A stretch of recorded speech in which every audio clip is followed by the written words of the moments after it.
Foi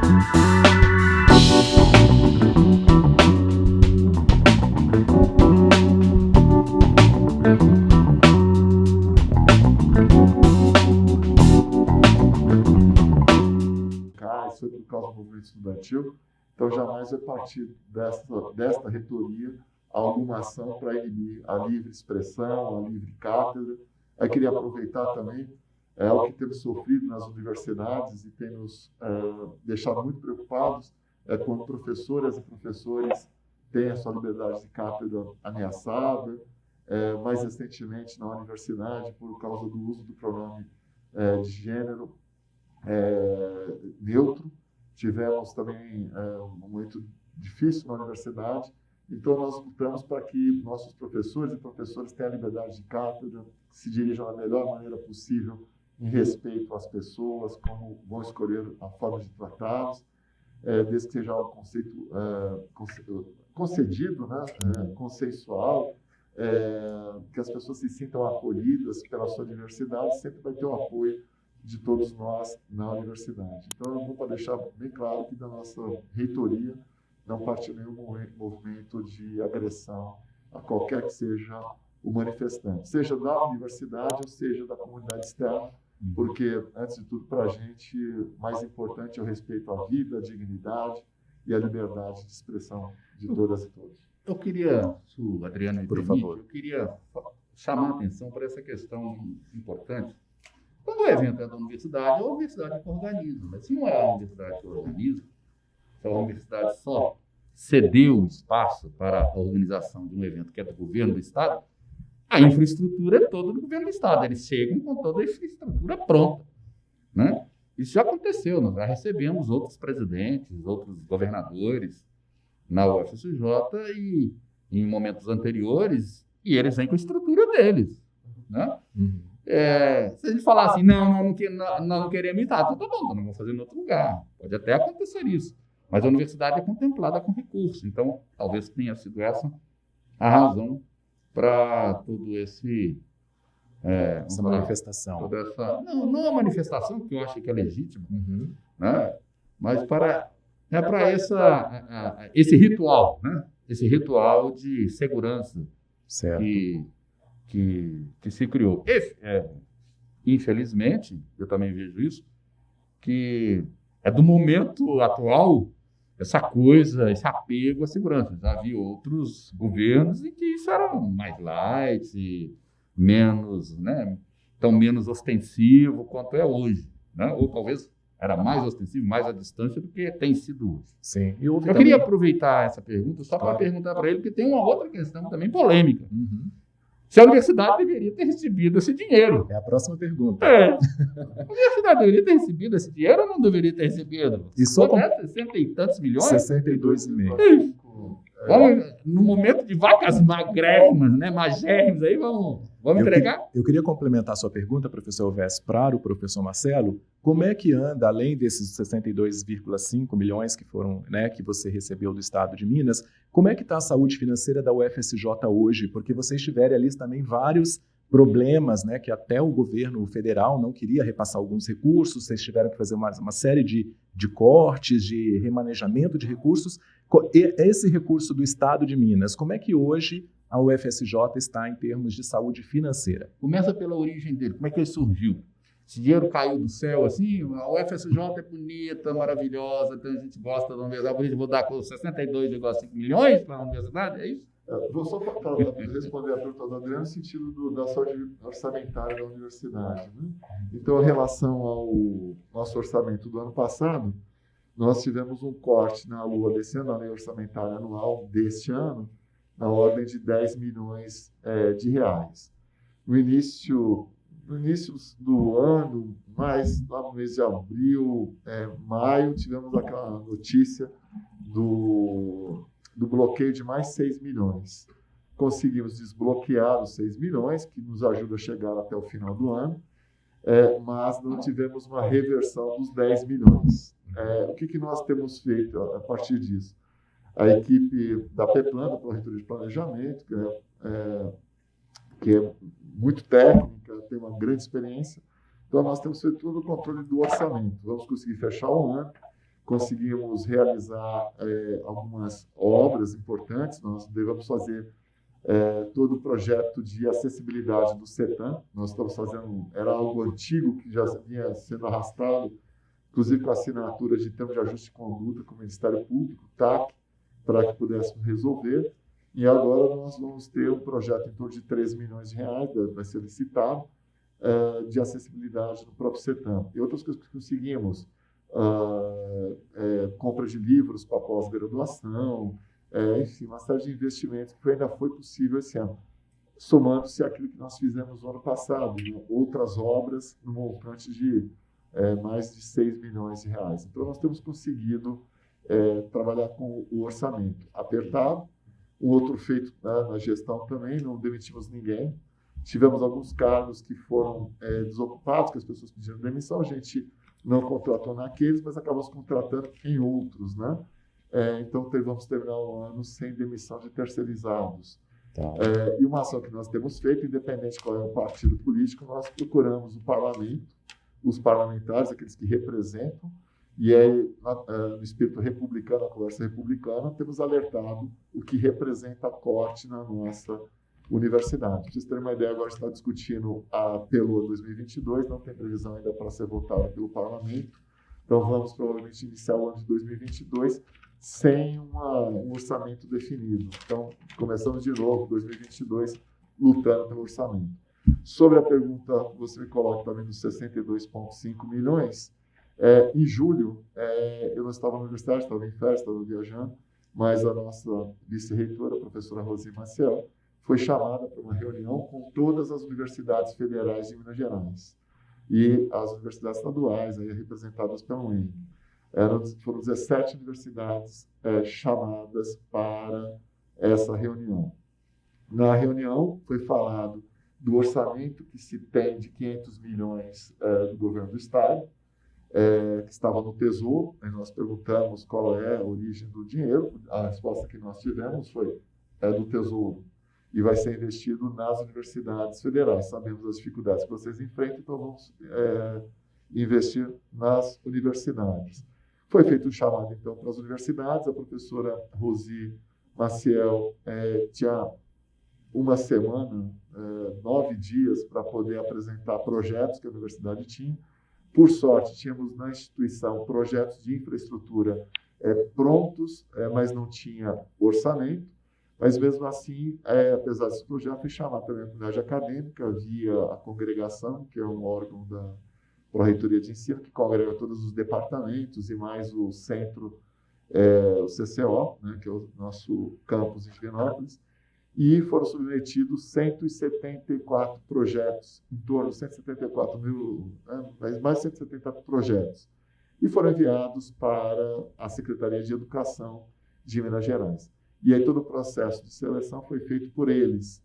E 2 semanas atrás fomos chamados pela Secretaria de Governo, reuniões com as bases do Parlamento de Minas, e foi nos avisado no primeiro momento que teremos 55,5 milhões. Né? E uma semana depois, na mesma semana, recebemos para o Campo Sete Lagoas mais 6,6 milhões. Né? E aí vai dar os 62,580 mil reais em torno. Então, foi assim que nós fomos chamados. O valor veio da comunidade acadêmica, nem todos os projetos foram contemplados. Há a perspectiva de uma segunda leva de projetos a serem contemplados, talvez no próximo ano, mas foi uma demanda gerada no seio da comunidade acadêmica. Só para aproveitar a sua fala, esse recurso tem a ver com algum acordo do Ministério Público com a Vale, com aquela história da Vale lá em Brumadinho? Tem essa origem, não? Nós perguntamos, eles não atrelam isso às multas. Sabemos que o Estado recebeu não só de Brumadinho, mas várias outras multas ambientais, que produz até um superávit no Estado de Minas Gerais. Talvez Minas Gerais seja um Estado que termina o ano com superávit, no momento que o Brasil enfrenta das multas que vieram derivadas de crimes ambientais e danos ambientais. Sabemos também que teve prefeituras que receberam o recurso, né?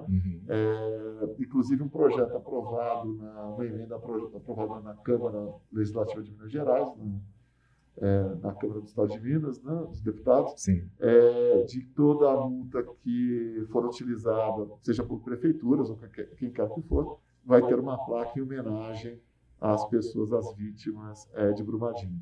Então, essa foi uma preocupação nossa, Elvésio, mas nós não tivemos a confirmação oficial. Então, a universidade pode ir até onde ela tem informações, né? Somos servidores federais, claro. E a gente não tem como dizer de onde veio. Nós somos servidores do Estado, do Tesouro Mineiro, para poder dizer, da Fazenda, né? Para poder dizer a origem, mas foi o que foi nos passado. E consultamos a comunidade acadêmica, avisamos o Conselho Universitário, o Conselho de Ensino, Pesquisa e Extensão, de todos os caminhos que estávamos seguindo. Então, nós deixamos muito claro que fomos chamados pelo Estado de Minas e que teria esse recurso para ser disponibilizado entre as universidades federais em Minas Gerais. Todo recurso é bem-vindo, né, reitor? O recurso que chega para nós sempre vamos trabalhar em prol da vida, da sociedade, da nação brasileira. Nós temos aí trabalhos fabulosos na extensão, nesse momento de pandemia. A universidade estendeu suas atividades para atender a sociedade. Temos projetos bonitos, né? Projetos sobre higienização de ambiente hospitalar, de Sete Lagoas, projetos de extensão aqui na cidade. Participamos também, junto com movimentos sociais, da coleta de alimentos, para que pudéssemos atender as pessoas, o laboratório Covid. Esse recurso que chega também vai poder ampliar a questão também do combate à própria Covid. Então, como servidores públicos, né, federais, jamais nós vamos concordar com o desvio de dinheiro, desvio de conduta, o uso desse dinheiro para algo que vai fazer mal à sociedade. Pelo contrário, nós vamos fazer bom uso. Uma ação bonita também que a universidade teve no ano passado foi a distribuição de bolsas para que alunos que não têm inserção ao mundo digital, que não podiam participar de aulas, porque não tinham computadores, a gente conseguiu, foi um investimento de R$2 milhões para que eles pudessem ter fazer aquisição de computadores, acesso à internet. Então, o dinheiro que chegar para a universidade, pelo menos na gestão em que eu encabeço, a reitoria, vamos usar em prol da sociedade. E claro que tudo isso que aconteceu, eu por natureza, eu acredito no diálogo. Sou professor desde os 21 anos. É tempo de paz no nosso país. O ódio só gera ódio. Eu nunca vi uma pessoa que tem um discurso de ódio gerar amor, gerar compreensão, gerar paz. E, às vezes, as pessoas me perguntam por que eu fui na universidade. Porque eu acredito que a educação e a universidade é o protótipo de uma sociedade que nós podemos ter. A universidade tem que contaminar a sociedade, no bom sentido da contaminação, com a alegria, com a esperança, sabendo que pode ser um mundo diferente. E que sempre vão existir pessoas diferentes, sempre vão existir pessoas com ideias diferentes, que não vão ser aquelas que vão ao encontro do que eu penso. Mas isso nunca vai ser motivo para gerar uma guerra, uma briga, agressão. Ao falar isso, é que eu me filio às correntes pacifistas. Eu acho que nós, da universidade, temos que nos filiar às correntes pacifistas. E vamos vencer batalhas, sem dúvida nenhuma, guerras, mas no campo das ideias, do diálogo, do convencimento, da argumentação. Essa é a nosso maior bem. Né? Então, é por isso que eu acredito que a universidade pode dar o exemplo de uma sociedade muito diferente. E ao falar isso, eu também não quero que ninguém na cidade recrimine os movimentos sindicais. Os sindicatos, repito, eles são importantes. Foram por eles que nós conquistamos vários direitos trabalhistas nesse país, que a gente está perdendo, mas foram por eles. E mesmo o movimento estudantil. Os estudantes são importantes. O livre pensamento é importante. Então, ao me dirigir a vocês, eu também repudio qualquer tipo de ato contra os movimentos sindicais e contra o movimento estudantil. São 14 horas e 24 minutos, estamos aqui ao vivo na Rádio Estrada Real FM, direto da redação do Portal Mais Vertentes, com o professor e reitor da UFSJ, Marcelo de Andrade, e também o ex-reitor da UFSJ, e professor Elvésio Reis. Professor Marcelo, entrando nessa questão, nessa discussão, que eu acho que vocês têm aí um grande desafio a seguir, é possível conciliar posições pró-mercado e de redução do papel do Estado na educação com a defesa da universidade pública? E, além disso, qual é a opinião do senhor sobre a questão da aprovação, né, e de possível aprovação, não sabemos, da PEC 32, que altera os dispositivos sobre servidores e empregados públicos e ainda modifica a organização da administração pública direta ou indireta? Como é que os senhores aí do meio acadêmico estão prevendo essa batalha que está por vir? A primeira parte, né, eu fui contrário ao Futurice, né, quando foi apresentado, do investimento, achar que a universidade vai funcionar com investimento privado. Ainda mais agora, no momento de crise, que o próprio mercado é abalado, não tem. E a única forma que um país tem, num momento como esse, de poder se levantar é com a ajuda do Estado. E com a ajuda da educação pública, de qualidade e gratuita. Mesmo as universidades americanas, elas não são financiadas, na sua maioria, pelo setor privado, para a ciência. O grande investimento que vem é do setor público, né? Então, achar que o setor privado vai financiar o custeio da universidade, não. Podem ser feitas parcerias, isso a gente já faz historicamente, as parcerias com o setor privado. Já tem modelos que a gente sabe que existem, de uso de laboratórios de pesquisas que são compartilhados, enfim. Mas isso não vai financiar a universidade. A universidade precisa do financiamento público.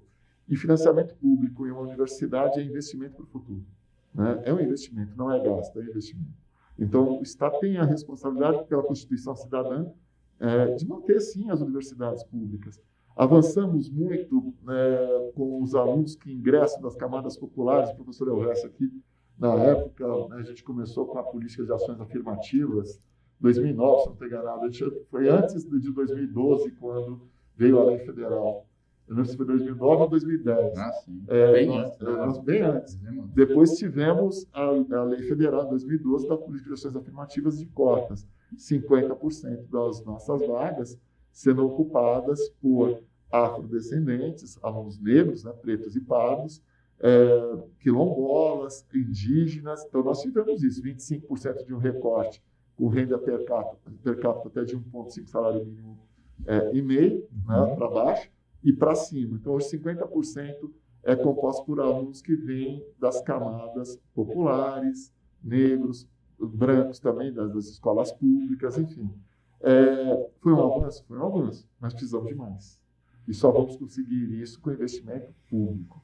É necessário esse investimento. É uma dívida histórica do país, né? E a gente está falando do início do século XXI. Veja que o século XX, as universidades públicas, elas eram espaço da elite. Sim. E hoje nós temos a chance das pessoas das camadas populares chegarem à universidade, poder mudar não só a trajetória da sua vida, mas da classe social que ela pertence, tendo orgulho da sua origem. Então, precisamos de mais investimento. Sobre a questão, se refere da PEC 32, ela vai ser um impacto negativo no serviço público, porque ela acaba com a estabilidade do servidor, do emprego. Se hoje eu sou reitor da universidade, gozamos da autonomia universitária, acadêmica e administrativa. Se eu posso hoje estar aqui dando essa entrevista na rádio para vocês, é que a legislação me garante, enquanto reitor, enquanto servidor público federal, a liberdade de expressão, a liberdade da minha cátedra. Né? Antes de tudo, eu sou um docente. Eu fui eleito para um mandato de 4 anos como reitor da universidade, mas eu sou docente. O meu DNA é a docência. Eu trabalhei 3 anos no banco privado, quando eu tinha 17 a 20 anos. De 20 anos para frente, eu sou professor. Então, a minha vida se confunde com a docência. E se eu posso estar aqui hoje tranquilamente conversando com vocês, é porque eu estou amparado pela lei. Sim. Agora, acabando com a estabilidade de um servidor, e não confunda o servidor público, seja ele federal, estadual, municipal, com aquele que é o relapso, que não gosta de trabalhar. Não é verdade. Essa não é a imagem que temos que ter de um servidor público, de uma servidora pública. Amanhã é dia do servidor público. Nos piores momentos desse país, quem estende a mão para socorrer a sociedade é de um servidor ou uma servidora. Falamos aqui do Brumadinho, lembre-se da cena dos bombeiros se arrastando numa lama contaminada, e eles não pensaram duas vezes para salvar vidas. Lembre-se, né, é a figura que eu tenho na minha cabeça. Eu estudei em escola pública em São Paulo, sou de origem paulista, sou paulistano, e eu me lembro da dona Ivanilde, a minha professora da primeira série do ensino, na época era primeiro grau. E a fila, eu estudei na escola estadual Paulo Cavalcante de Albuquerque. Em 1975 eu cheguei lá. E eu estava no pátio, fizemos a fila, e a dona Ivanilde segurou a mão da primeira aluna na fila e levou para a sala de aula. E essa cena nunca mais saiu da minha cabeça. Era a minha professora do primeiro ano. E me ajudou muito. Né? Se hoje tenho a chance de estar aqui, foi com pessoas como a dona Ivanilde. Eu era muito retraído, muito tímido, não falava, e foram eles que foram estimulando que eu pudesse me soltar. E eu estudei numa escola pública. Pena que hoje a escola pública deveria ser para todos. Classe média, classe alta, as classes populares. Pena que não é assim, porque a gente não valoriza esse investimento. Então, com a PEC 32, nós corremos risco de precarizar ainda mais serviços no setor público. Fim da estabilidade, contratação temporária até por 10 anos, e o impacto para vocês que nos ouvem, que são jovens ainda, e que podem ser servidores públicos lá na frente. Vocês correm o risco de pegarem uma carreira precarizada. Então, por isso, o apelo é que essa reforma administrativa não passe dessa forma. Ninguém é contra melhorar o atendimento público, mas da forma que está sendo feita, culpando e inviabilizando a carreira do servidor, não. Na verdade, hoje existe um processo dentro dessa glamorização do mercado, né, que não é perfeito, claro, né, embora os livros tratem o mercado como se fosse perfeito, mas apenas para estudo mesmo. Há um desmonte em cima disso, há um desmonte do setor público enorme. Né? Desde o início do atual governo federal, isso vem acontecendo de forma sistemática. O primeiro embate do governo federal foi com o INPE, né? A questão do desmatamento da Amazônia. Logo depois foi com a questão, acho que foi os índices oficiais econômicos, os índices de economia lá, de inflação, produzidos pelo IBGE. Uhum. Aí houve um problema entre o governo federal e o IBGE. Logo depois houve um problema com o IBAMA, né? E isso vem se sistematizando. Com as universidades federais, né? Foi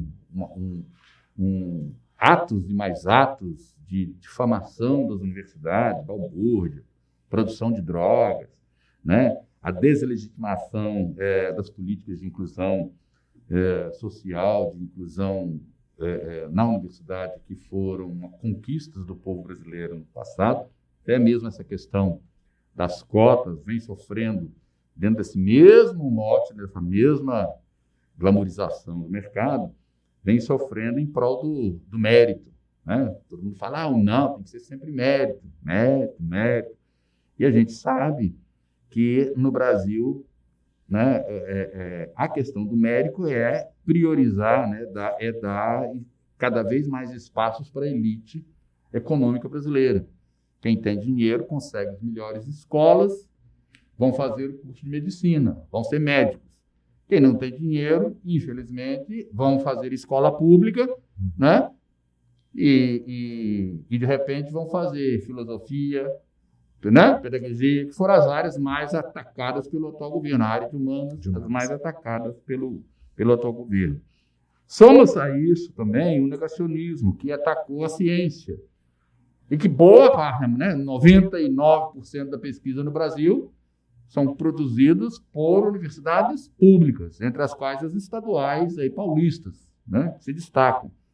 E, recentemente, vimos aí uma briga entre o ministro, hoje, inclusive, né, culminou com o ministro da Economia chamando o ministro da Ciência e Tecnologia de burro, né? E reclamando da incompetência. Tudo isso que está sendo feito, esse enxugamento, esse sucateamento sendo feito com base ainda é incompetência. Não? O governo federal se mostra incompetente. O ministro da Economia acha que o governo é incompetente para a gestão de recursos públicos. Enfim, tudo isso eu estou citando porque eu gostaria que o Marcelo nos passasse isso. Como é que é a relação entre o governo federal, de fato, com as universidades? É isso que a gente ouve mesmo, que a gente lê. Né? O ministro da Educação recebe vocês, tem feito reuniões frequentes com as universidades federais.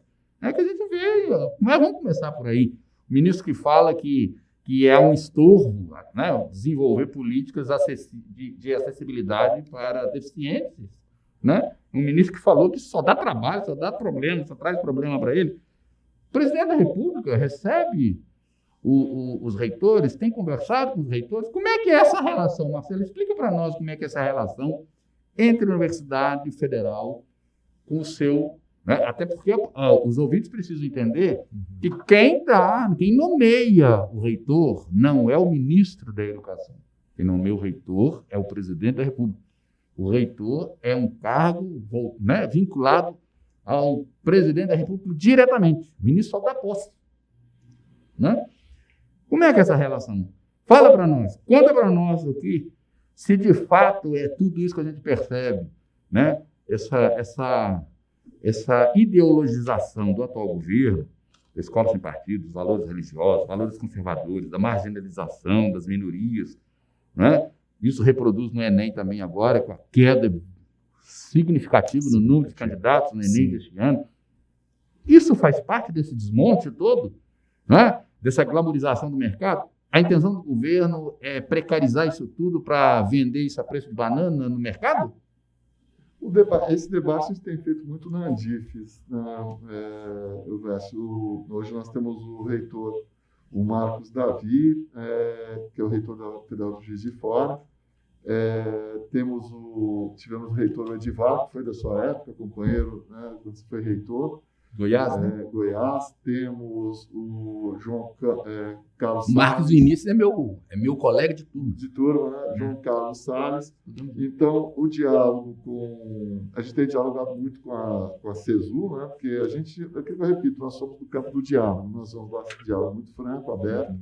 Então, a ponte tem sido o Wagner, que é o secretário da CESU, o Adalto, que é o secretário da questão do SPO, que é a questão financeira.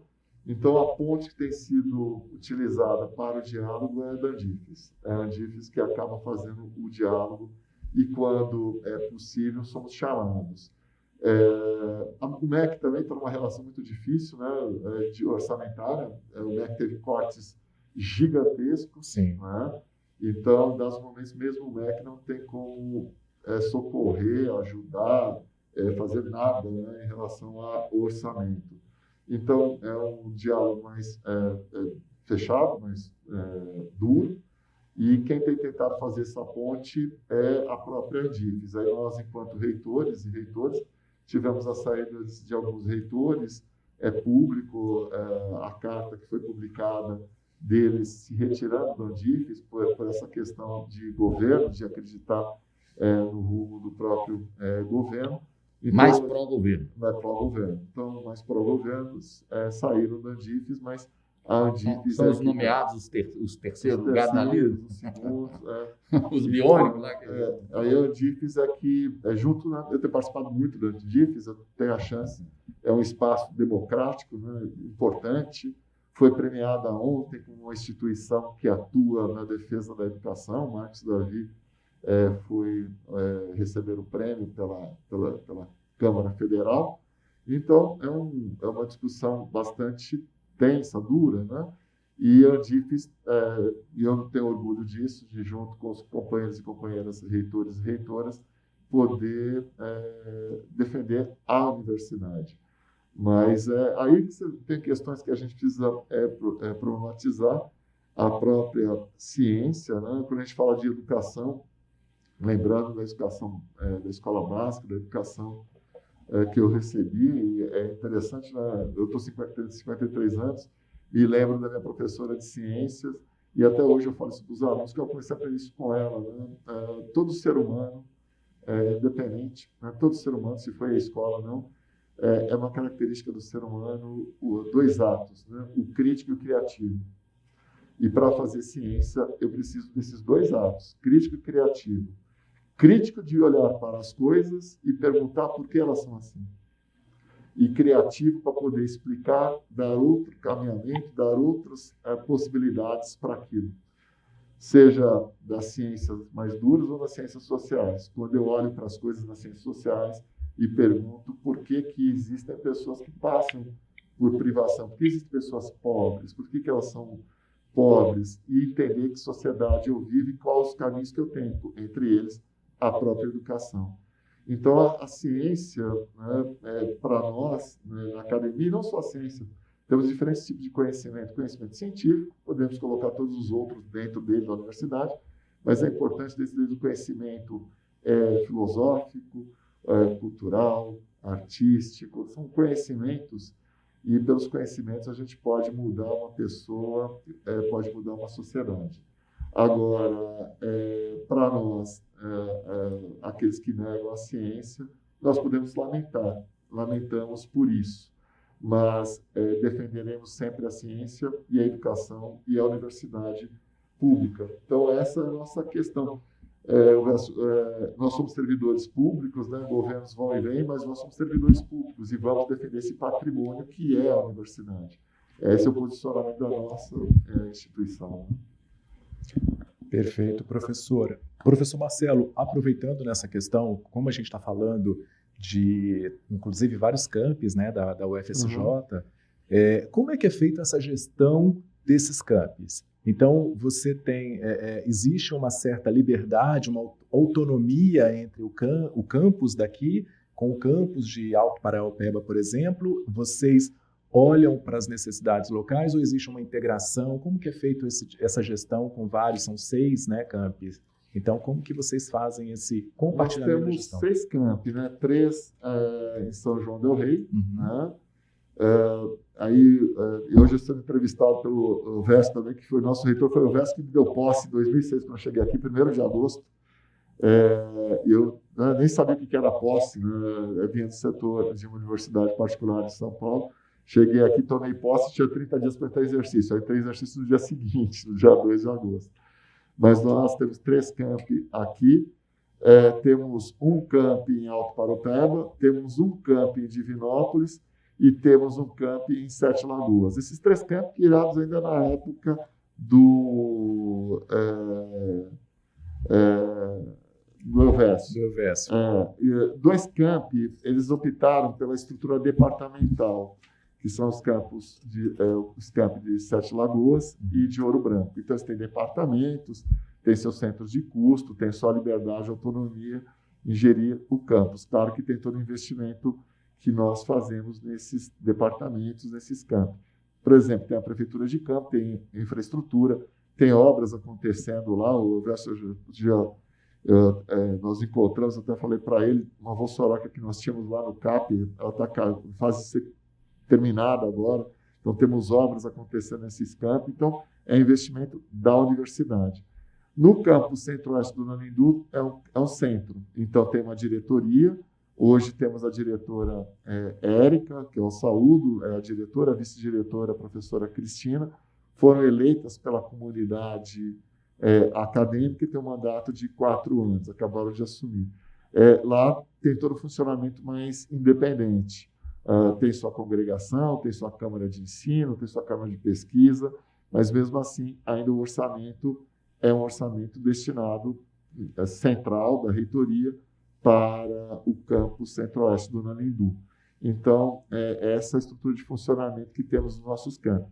Aí a sua pergunta, quando a gente fala de orçamento, nós temos guerreiros e guerreiras na universidade, né? Técnicos, técnicas, docentes, os alunos, os discentes, as alunas, os terceirizados, mas em especial eu queria falar dos técnicos, que nós temos hoje a relação aluno-técnico é uma das mais baixas do país. Esse é o nosso desafio. Faltam técnicos na universidade, né? Nós precisaríamos ampliar o número do corpo técnico. Isso dificulta muito a administração da universidade, mas mesmo assim São pessoas que se empenham muito. E, claro, a própria sociedade é uma boa cobrança. Sim. Concursos para técnicos da UFSJ, porque nós precisamos de técnicos administrativos da UFSJ. Nível E, que são técnicos de nível superior, nível D, que são cargos intermediários, mas nós precisamos de técnicos e técnicas. É imprescindível isso. E mesmo com essa relação, hoje, o levantamento que nós temos para poder pagar o passivo seriam 300 vagas que seriam destinadas. Já protocolamos isso no MEC, você perguntou, mas já protocolamos nesse ano e meio de gestão, pelo menos umas 2, 3 vezes, já tive uma reunião lá na CESU, consegui 3, mas faltam técnicos para nós. Não só para nós, as outras também, mas a nossa relação ainda é uma das ações mais baixas. Os que estão saindo estão sendo substituídos, está havendo reposição de vaga? Os cargos nível C foram extintos, né? Então, esses estão saindo e não estão sendo repostos. Assistentes administrativos que saíram, a gente não conseguiu repor. Assistente? Assistente não, auxiliar, desculpa, auxiliar. Auxiliares que saíram, a gente não conseguiu repor. E temos técnicos, por exemplo, artes gráficas, revisor, a gente não conseguiu repor. Libras, a gente não conseguiu repor. Mas faltou reposição porque não encontra no mercado? Não, ou foram extintos ou não estão autorizados no concurso. Entendi. Temos uma lei, a Lei Complementar 173, que é a lei que foi instituída por causa da pandemia. Ela proíbe a contratação de vagas novas, né, de concursos com vagas novas, até o dia 1º de janeiro de 2022. Então, estamos aguardando também a liberação, porque temos concursos para docentes de vagas novas, que nunca foram ocupadas. Então, essa é uma dificuldade que nós temos em gerir toda a... Docentes também não está podendo contratar também, não? Também não, nem técnicos e nem docentes. Mas isso reposição que eu estou falando. Vagas novas, né? Vagas novas. Vagas que nunca foram ocupadas. Apesar de existir a vaga, a gente não pode realizar o concurso. Mas mesmo para vagas novas de técnicos, nós não temos. Isso é de algum curso? Está em implantação, alguma coisa assim? Vagas que estavam paradas na universidade, nós encontramos vagas que não tinham sido destinadas a concurso, não tinha regras para elas desde 2017. Sabendo disso, né, tomando consciência disso, nós mandamos para o Conselho Universitário. O Conselho Universitário agora está estudando os critérios de distribuição dessas vagas, e muitas delas, a maioria, são vagas novas que a gente vai destinar para concursos no próximo ano. São 14 horas e 47 minutos, e infelizmente essa entrevista vai ter que finalizar logo, mas antes disso, professor Marcelo, eu quero fazer uma última pergunta. Quantos alunos hoje a UFSJ possui? E se existe aí a expectativa de retorno às aulas presenciais ainda neste ano, se você já tem alguma decisão em relação a isso? Hoje nós temos em torno de 13 mil alunos na graduação, em torno também de 1.000 alunos nos cursos de pós-graduação, 2.000, isso estrito sensu, e lato sensu em torno de 2.000, que dá em torno de 15 mil, 16 mil alunos. Depende muito dos cursos lato sensu, da IAD, enfim. Então, a universidade cresceu muito, 860 docentes, 540 técnicos, em torno de 500 terceirizados, né? Colaboradores e colaboradoras que nos ajudam bastante, muito, né? Se não fossem eles também nós teríamos grandes dificuldades, né? E um abraço para todo mundo, pessoal da vigilância que durante a pandemia continuaram nos seus postos tomando conta da universidade, pessoal da manutenção. Então, agradeço muito a esses colaboradores e colaboradoras. Sobre o retorno, hoje mesmo pela manhã tive uma reunião do Conselho de Ensino, Pesquisa e Extensão, a gente discutia isso. Nós temos um plano do retorno gradual presencial para esse semestre, que já está sendo colocado em execução. No campus Centro-Oeste, Dona Lindu, todos os cursos da área da saúde já estão retornando. Mas é tudo presencial ou é o que se faz aí de híbrido? As práticas presenciais, lá muito híbrido ainda no CCO, e agora nós começamos a discutir o próximo semestre, os 2 próximos semestres. O híbrido, só para explicar para o ouvinte, o híbrido é que o aluno pode escolher aulas virtuais ou presenciais. Na verdade, nas universidades, são as atividades práticas acontecendo presencialmente e as atividades teóricas ou práticas que não necessitem de laboratório acontecendo remotamente. Então, o híbrido é no sentido de ter aulas remotas e práticas.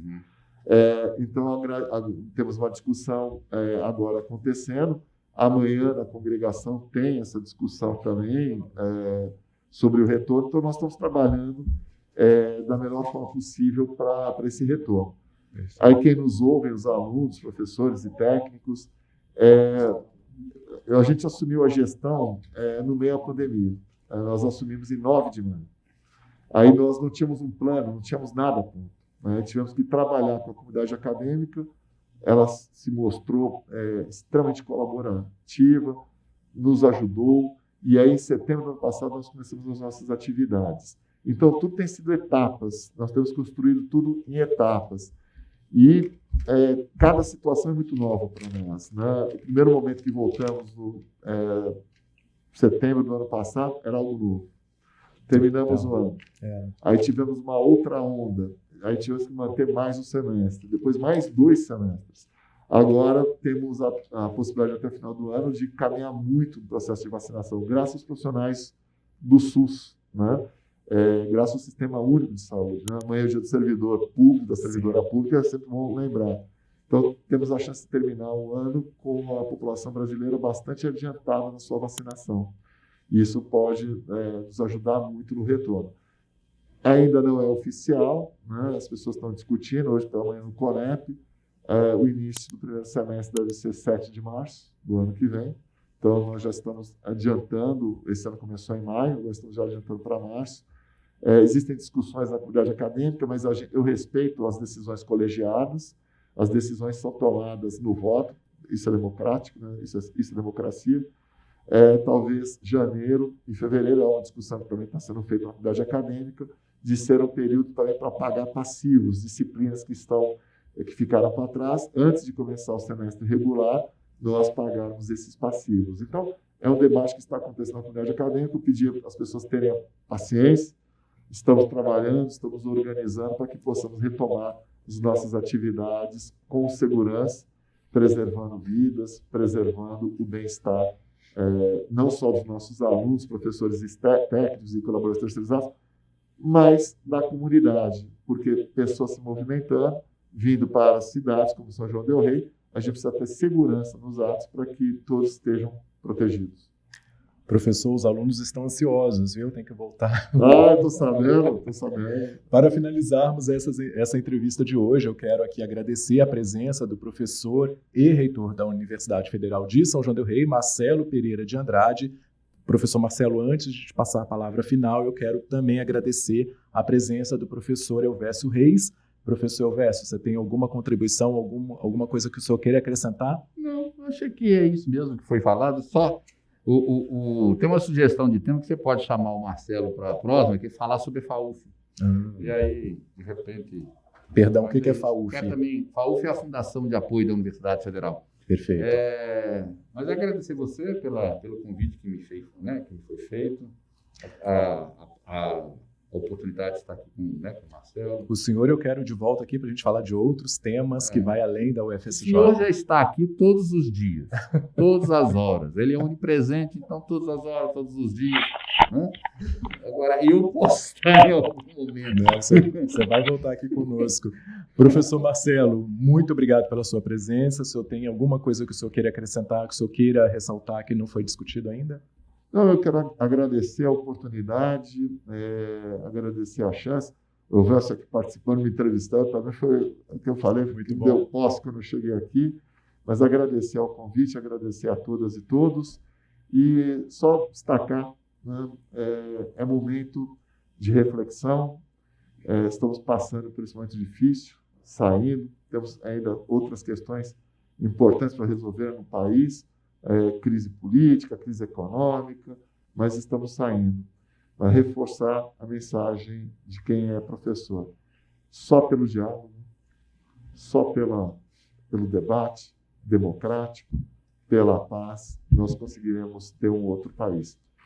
Claro, só pela educação. Né? Muito obrigado e estou à disposição quando quiser os temas ligados à universidade ou à educação, que é a minha área de formação de professores da educação básica, aí fica a sugestão. temos projetos muito interessantes. Hoje aprovamos o relatório do PET, que é um programa muito legal, com vários professores participando, PIBID, residência pedagógica, que são programas voltados para a formação de professores para a educação básica. Aí eu acho que a universidade vai ter muitas pessoas que poderão contribuir com vocês. E fora os outros temas ligados à ciência, né, Vasco? E a ciência acima de tudo para nós da universidade. Sem ciência nós não podemos ter nem preservação da nossa espécie, do meio ambiente e outras coisas. Muito obrigado. Professores, somos nós que agradecemos aqui do estúdio da Estado Real FM 90,9 e do portal Mais Vertentes. Os senhores estão muito bem-vindos. Aliás, é um prazer imenso discutir esse tema aqui. Esperamos que possamos discutir aí várias vezes, né, com vocês. Então, o convite está feito para vocês voltarem quando vocês quiserem e puderem. Mais uma vez agradeço aos ouvintes que volte aí com a nossa programação. Tô ligado na Estrada Real.